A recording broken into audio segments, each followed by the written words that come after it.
Hello and welcome back to video classes by Konnur English Medium School. Let's continue the portrait of lady from where we left off. My grandmother and I were good friends. My parents left me with her when they went to live in the city and we were constantly together. She used to wake me up in the morning and get me ready for school. She said her morning prayer in a monotonous sing-song. So Khushwant Singh, during his childhood days, he lived with his grandmother. When he was very young, he lived with his grandmother. Where were his parents? Well, his parents had moved to a city and they had left Khushwant Singh at the care of his grandmother. So Khushwant Singh lived with his grandmother while his parents lived in a city. Maybe they had gone there to start a business or settle down. Maybe they had planned to take Khushwant Singh and his grandmother to the city later. But for a long time, he lived with his grandmother. So even though they were grandmother and grandson, their relationship was more of friendship. So he says, my grandmother and I were good friends. So they understood each other very well. And she used to wake him up every morning and bathe him, that means give him a bath, and then get him ready for school. She used to prepare all those things for him. And she said her morning prayer in a monotonous sing-song. This was a very religious, traditional person, grandmother, Khushwant Singh's grandmother. So she always said a prayer, like we talked about it already in the previous video class. She always muttered something. It used to be some prayer, you know. She sang that prayer in a monotonous sing-song. What is sing-song? A kind of song-like tone for that prayer, you know, she used. And then it was monotonous. Monotonous means it didn't change and it was repetitive. There was no variety in it. So that is how these chantings go, you know, they are repeated. The same thing is repeated and there's not much variety in it. So grandmother sang a prayer while she prepared him for school. So she bathed and dressed me in the hope that I would listen and get to know it by heart. Well, we have already understood one thing about Khushwant Singh's grandmother.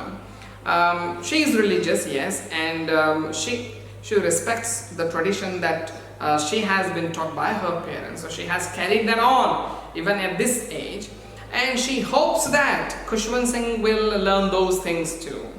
Like most grandparents expect their grandchildren to learn things that they do or follow traditions that they do. Similarly, Khushwant Singh's grandmother, when she said those prayers, she hoped that he was listening to those prayers and she hoped that he would learn them by heart. I listened because I loved her voice but never bothered to learn it. Khushwant Singh, however, he was not interested in learning those prayers, but he was interested in listening to those prayers because he loved his grandmother's sweet voice. So he says, I always listened because I loved her voice, but I was not interested to learn what she was singing.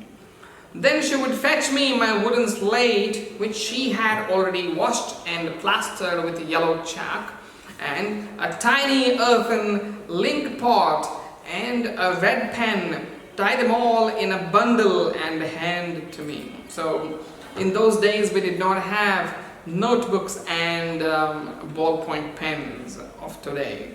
So things were very different then. They used slates, they used chalk, and then they used ink bottles into which they would dip the pen and then write. So those were the times like that. So Khushwant Singh, of course, used a slate and chalk and of course ink bottle.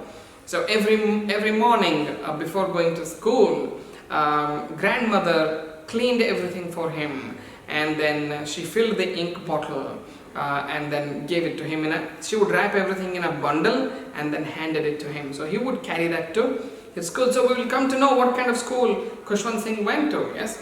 After a breakfast of thick stale chapati with a little butter and sugar spread on it, See, they didn't have all these varieties of snacks in the morning, you as children might want variety every morning. You might not feel happy if your mother prepares the same dish every morning. But in those days, people didn't really have those demands, they would have anything given to them. So Khushwant Singh's grandmother gave him chapati every morning, and this chapati was not freshly cooked. It was actually stale chapati, prepared maybe the last evening or even the last afternoon. He would eat thick, stale chapati with little butter and sugar spread on it. There is no a variety of sabji or other side dish to go with the chapati. So it was just butter spread on the chapati and some sugar on it. That's what his breakfast mostly consisted of, and it is not for a day or two. That's what he ate almost regularly. We went to school. She carried several stale chapatis with her for the village dogs, and same chapati she would pack some of those so that she could feed the dogs on her way to Khushwant Singh's school. So grandson, grandmother ate chapatis, and the same chapatis were also fed to the dogs. So my grandmother always went to school with me because the school was attached to the temple. So see, this woman, she's very caring. She's caring and kind, very affectionate towards her grandson, but also she cares about the animals. She cares about the dogs. Later on we'll come to know that she also cares about sparrows. Yes, my grandmother always went to school with me because the school was attached to the temple. So after taking bath, grandmother and Khushwant Singh, they would go to the same place, which was actually a temple. Grandmother went to the temple because that was her part of her routine, and Khushwant Singh's school was attached to the temple. So they didn't have schools like we have today. Schools were actually part of temples. They were not separate buildings. So in temples, the temple priest himself would teach young people, children, some stotras or some scripture or some chants or prayers. That's all there was for schooling. They didn't have modern education that we have today. The priest taught us the alphabet and the morning prayer. So they used to learn the alphabet, A-I-E-E, and the morning prayer. That was his school when he was very young. While the children sat in rows on either side of the veranda singing the alphabet or the prayer in chorus, my grandmother sat inside reading the scriptures. So there were a few children who attended that school, and they were all made to sit in rows, and they were all taught the same thing. There was no concept of grades. So children belonging to similar age groups, they were all made to sit together, and they were all taught the alphabet. And the alphabet they had to sing. It's not just about writing. They didn't write much. Instead, they sang the alphabet. So it went on for a long time, and they also sang the prayers that they were taught.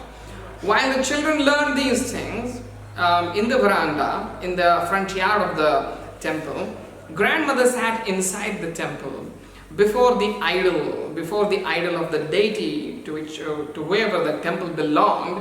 And there she sat and read the scriptures. What are scriptures? Scriptures are holy texts. It could be the Ramayana or the Bhagavad Gita or the Mahabharata. That's what she read. When we had both finished, we would walk back together. And this school wasn't like our school in many ways, right? So not only what they learned was different, but also the number of hours they spent in school was different too. So it was not morning to evening school, so maybe an hour or two maximum. After that, the school was over for children, and until then, grandmother she spent her time inside the temple reading scriptures.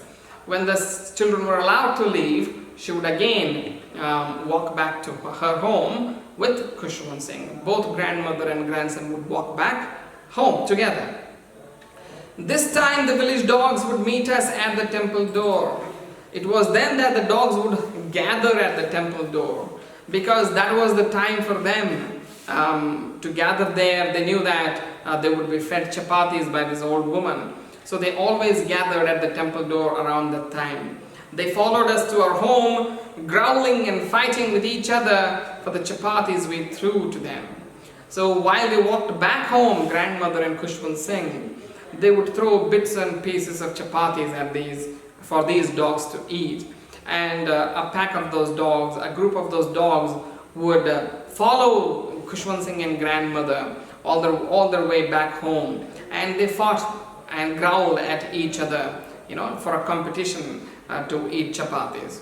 So this is how grandmother and Khushwant Singh were together like friends. And is this going to change when Khushwant Singh grows up? What happens? Is that going to affect their friendship?